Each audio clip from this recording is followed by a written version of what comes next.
Hi there. My name is Rene, and this is another exciting lesson of Tango. And today we're going to be doing something that is a consequence of our previous lesson. And in this opportunity, we're going to explore a little bit the fabulous world of Tango waltz, and how we're going to be able to move in a way that probably it's not only belonging to tango. We have incorporated certain movements of Viennese waltz to tango waltz. So that's what we're going to explain today. Okay, but I don't want to start as I usually do before I thank you for first of all being here, for all your support during all this period of time that we were doing a lot of things from home. That is coming to an end, and probably we're all evolving into that.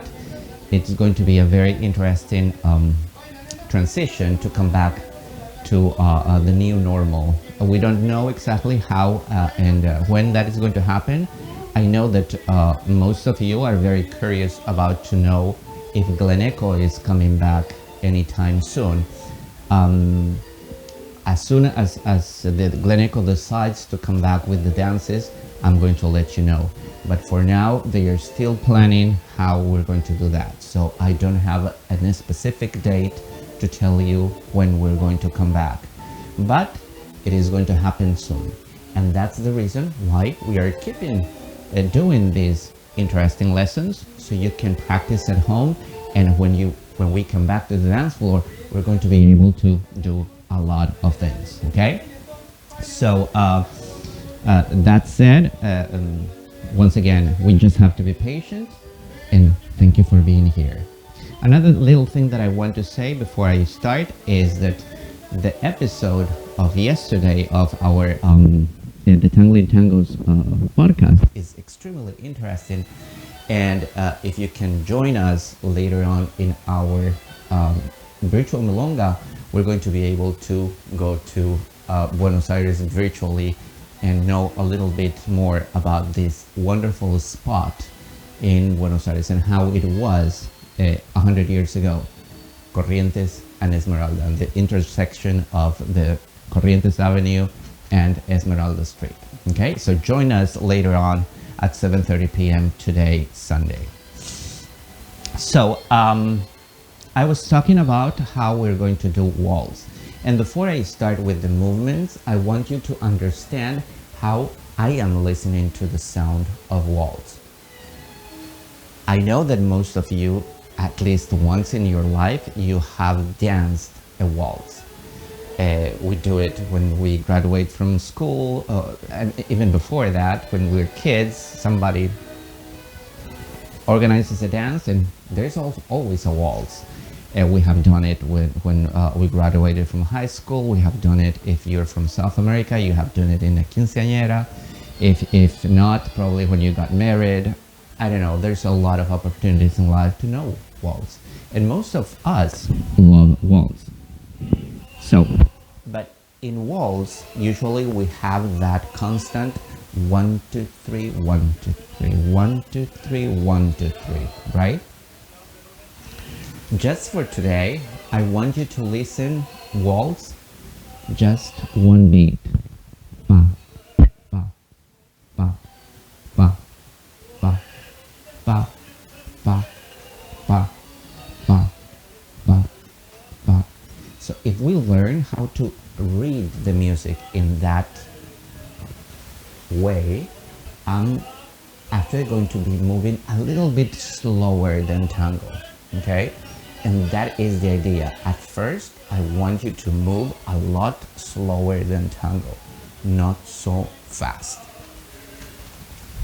I mean, but that doesn't mean that I don't want you to dance fast. At some point, when you get a little bit better, you're going to be able to do this in a nice speed, and you're going to actually, you're not going to just go in a constant speed. You're going to be accelerating. You're going to be slowing down you're going to be able to create more things with your speed. Okay, so it's very important at first to know what we're doing, to understand how we're going to move our bodies. Another important thing is that this kind of movement that we're doing, it is a spin. See, I'm going to explain to you how this works in tango. When you do a molinete, if you're a gentleman, if you're a leader, you stay put and you make the lady go around you, right? That is a molinete. If you're doing a cabecita, you place the lady in the middle, she is the axis, and you're going around, right? Now, when we do a molinete with two axes, that's a very interesting term. There is the two axes are moving, so they are not just one axis stay put and is the axis of the molinete, but this is a two axis movement, okay? But we cannot just remain there. See, I'm moving my two fingers. These are this is an axis, this is another axis, right? This is the leader, this is the follower, and we're going around each other. Because we're going around each other, you can tell that I am moving around. I'm going to do it on the other side, which would be the side, the line of dancing.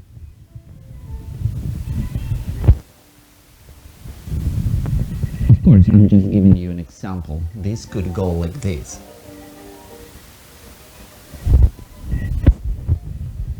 But what I first want you to understand is that you are going around your dance partner, and then you're inviting, in the case of a leader, you're inviting that